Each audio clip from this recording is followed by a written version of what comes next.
दोस्तों, स्वागत है फिर से आपको एक नई वीडियो में।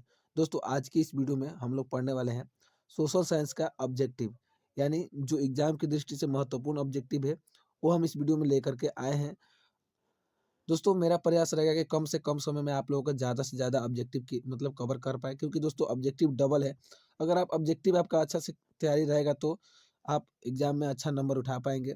तो इसलिए मैं हर सब्जेक्ट का ऑब्जेक्टिव लाऊंगा, ठीक है। तो आप लोग वीडियो को फुल वॉच कीजिएगा। और दोस्तों चलिए, वीडियो को ज़्यादा लंबा नहीं करते हुए हम जल्दी जल्दी से ऑब्जेक्टिव पे केवल ध्यान देते हैं, ऑब्जेक्टिव कराते हैं। जैसे कि यहाँ पर पहला प्रश्न है कि हिंद चीन में कौन सा राष्ट्र शामिल नहीं है। आपको पता होना चाहिए कि वियतनाम इसमें शामिल है, लाओस भी शामिल है, कंबोडिया भी शामिल है। जो शामिल नहीं है वो है चीन, यानी कि जो ऑप्शन सी जो होगा इसका राइट आंसर हो जाएगा। दूसरा प्रश्न यहाँ पर देखते हैं कि वियना कांग्रेस कब हुआ था। तो आपको पता होना चाहिए ये 1815 में हुआ था। कब हुआ था दोस्तों? 1815 में। तीसरा प्रश्न है कि भारत में गद्दार पार्टी की स्थापना किसने की थी। तो इसका जो आंसर होगा दोस्तों वो होगा कि लाला हृदयलाल। किसने किया था? लाला हृदयलाल ने किया था। अगर तो दोस्तों 4 नंबर प्रश्न है कि द्वितीय महायुद्ध के बाद यूरोप में किस संस्था का उदय आर्थिक दुष्प्रभावों को समाप्त करने के लिए हुआ था। तो चौथा का जो राइट आंसर हो जाएगा वो हो जाएगा दोस्तों डी, यानी कि यूरोपीय संघ का स्थापना हुआ था, ठीक है। अगला प्रश्न है दोस्तों यहाँ पर 5 नंबर की नरोत्तम सिंहासन किस देश के शासक थे। पांचवा का राइट आंसर जो होगा वो होगा दोस्तों डी, यानी कि कंबोडिया, ठीक है। अगला प्रश्न है छठा नंबर दोस्तों कि वाष्प चालित इंजन का आविष्कार किसने किया था। तो छठा का राइट आंसर जो होगा वो दोस्तों जेम्स वाट ने किया था। किसने? जेम्स वाट ने किया था। 7 नंबर प्रश्न दोस्तों है कि Tata iron and steel company की स्थापना कब की गई थी। दोस्तों ये किया गया था हमारा सातवां का 1907 में, यानी कि बी आंसर राइट होगा, ठीक है। 8वां नंबर प्रश्न है कि गोल घर कहाँ स्थित है। आपको तो पता ही होगा दोस्तों, 8 नंबर प्रश्न का राइट आंसर जो होगा होगा बी, यानी कि पटना में स्थित है। कहाँ पर स्थित है? गोलघर पटना में स्थित है। 9वां नंबर प्रश्न है कि किस अमेरिकी राष्ट्रपति ने न्यू डील लागू की थी। किस अमेरिकी राष्ट्रपति ने न्यू डील लागू की थी। तो ये होगा एफ डी रूजवेल्ट ने, ठीक है। अगला प्रश्न दोस्तों 10 नंबर प्रश्न हम देखते हैं कि नेपोलियन संहिता किस वर्ष लागू की गई थी। तो 10वां का जो राइट आंसर होगा वो होगा डी, यानी 1804 में लागू की गई थी। अगला प्रश्न है दोस्तों कि फ्रैंकफर्ट की संधि कब हुई थी। तो 11 का जो राइट आंसर होगा वो होगा दोस्तों डी, यानी कि 1871 में। दोस्तों 12 नंबर क्वेश्चन है कि कार्ल मार्क्स का जन्म कहाँ पर हुआ था। तो इसका राइट आंसर होगा जर्मनी में। कार्ल मार्क्स का जन्म कहाँ पर हुआ था? जर्मनी में हुआ था। वैसे 13 नंबर प्रश्न देखते हैं कि 1991 में निम्नलिखित में से कौन सा अस्तित्व में आया था, यानी इसमें से कौन सा अस्तित्व में आया था। तो 13 का जो राइट आंसर दोस्तों होगा वो होगा डी, यानी कि इनमें से कोई नहीं होगा दोस्तों, इनमें से कोई भी अस्तित्व में नहीं आया था, ठीक है। 14 नंबर प्रश्न है इन आर्थिक क्रियाओं में कौन प्राथमिक क्षेत्र से संबंधित नहीं है। 14 का राइट आंसर दोस्तों होगा वो होगा कि बैंकिंग नहीं है, ठीक है, बैंकिंग नहीं है, ठीक है। अगला प्रश्न है यहाँ पर, अगला प्रश्न देखते हैं कि जमशेदपुर, दुर्गापुर, भिलाई और सलेम किस उद्योग के केंद्र हैं। तो 15 का राइट आंसर जो दोस्तों होगा वो होगा सी होगा, क्या होगा? आयरन और स्टील, ठीक है। 16 नंबर क्वेश्चन है दोस्तों कि प्रति व्यक्ति आय का आशय क्या है, ठीक है। तो 16 का जो राइट आंसर होगा वो होगा हमारा बी, यानी कि औसत आय, ठीक है। प्रति व्यक्ति आय से हमारा क्या है? औसत आय, ठीक है। अगला प्रश्न 17 नंबर के राष्ट्रीय विकास परिषद का गठन कब हुआ था। तो 17 का जो राइट आंसर दोस्तों होगा वो होगा सी, यानी कि 1952 में, ठीक है। अगला प्रश्न दोस्तों कि बांग्लादेश की मुद्रा क्या है। तो आपको पता होना चाहिए कि बांग्लादेश का जो मुद्रा है वो यहाँ पर है टक्का, क्या है? टक्का है, ठीक है। 19 नंबर है कि राष्ट्रीय आय का अर्थ क्या है। राष्ट्रीय आय का अर्थ क्या है? तो ये होगा उत्पादन के साधनों की आय, ठीक है, उत्पादन के साधनों की आय, ठीक है। यहाँ पर प्रश्न है कि भारत में उपभोक्ता संरक्षण कानून कब लागू हुआ। तो 20 का जो राइट आंसर दोस्तों होगा बी होगा, यानी कि 1986 में लागू किया गया था। कब? 1986 में। अगला प्रश्न देखते हैं 21 नंबर प्रश्न है दोस्तों कि भूमि विकास बैंक द्वारा, यहाँ पर 21 नंबर प्रश्न है कि भूमि विकास बैंक द्वारा किस प्रकार का ऋण प्रदान किया जाता है। तो इसका जो राइट आंसर होगा वो होगा यहाँ पर सी होगा दोस्तों, यानी कि दीर्घकालीन ऋण दिया जाता है। 22 नंबर प्रश्न है यहाँ पर कि भारत में किस प्रकार की आर्थिक प्रणाली पाई जाती है, ठीक है। तो 22 का राइट आंसर दोस्तों होगा सी, यानी कि मिश्रित अर्थव्यवस्था भारत में पाई जाती है, ठीक है। 23 नंबर है कि नागा अर्जुन सागर परियोजना संबंधित है, यानी किससे संबंधित है। तो 23 का राइट आंसर हो जाएगा दोस्तों कृष्णा से संबंधित है। किससे? कृष्णा से संबंधित है। अगला प्रश्न है 24 नंबर की 26 दिसंबर 2004 को विश्व का कौन भाग सुनामी से प्रभावित हुआ था। तो 24 का जो राइट आंसर होगा वो हो जाएगा यहाँ पर डी, यानी कि बंगाल का खाड़ी, ठीक है, बंगाल की खाड़ी प्रभावित हुई थी।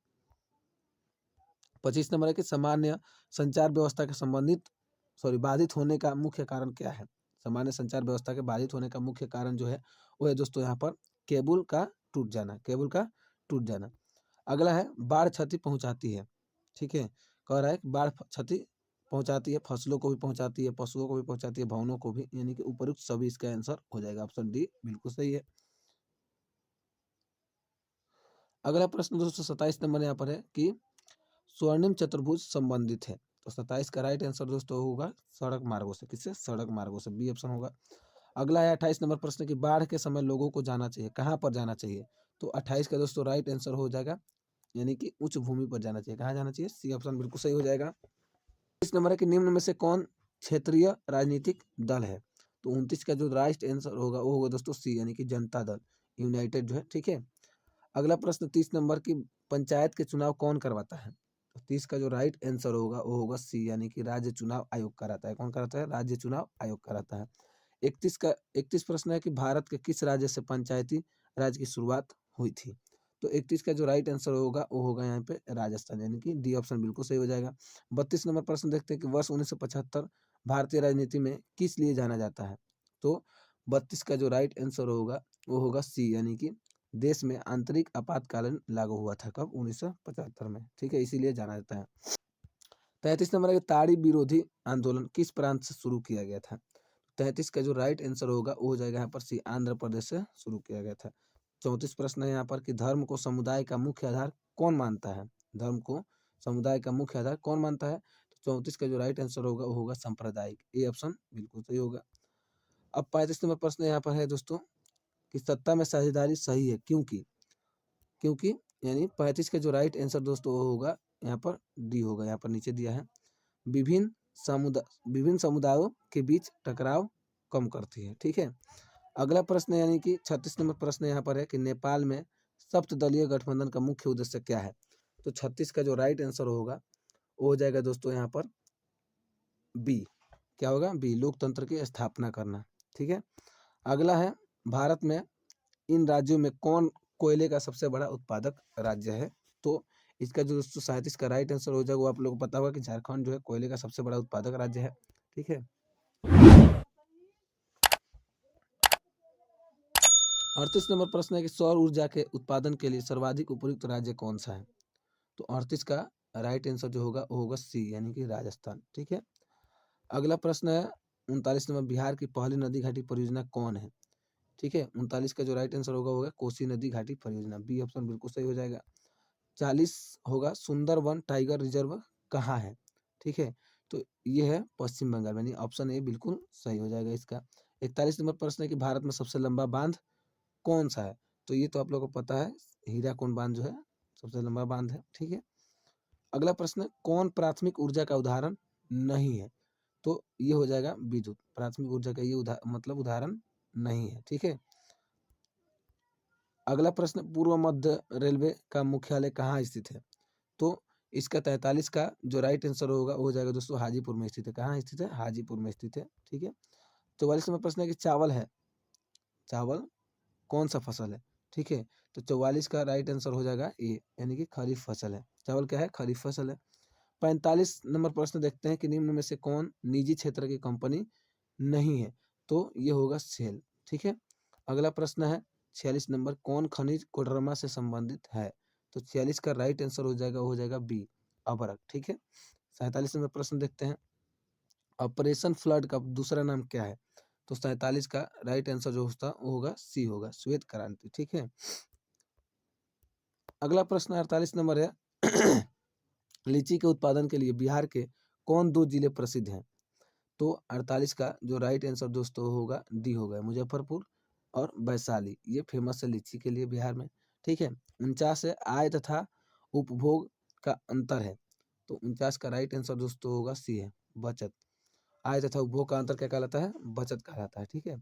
50 नंबर जो कि इस वीडियो का लास्ट प्रश्न है, इनमें से कौन व्यापारिक बैंक की जमा का प्रकार नहीं है? तो दोस्तों इसका आंसर हमें आप लोगों को कमेंट बॉक्स में बताना है, ठीक है। इसके आंसर आप लोगों को हमें कमेंट बॉक्स में बताना है। अगर आपको वीडियो पसंद है तो वीडियो को लाइक जरूर कीजिएगा और अपने दोस्तों के साथ इसे शेयर जरूर कीजिएगा। और अगर आप मेरे चैनल को पहली बार विजिट किए हो तो चैनल को सब्सक्राइब जरूर कर लीजिएगा, क्योंकि हम एग्जाम तक ऐसे ऐसे ऑब्जेक्टिव प्रश्नों का सेट कह लीजिए या फिर मॉडल सेट कह लीजिए, हम लाते रहेंगे।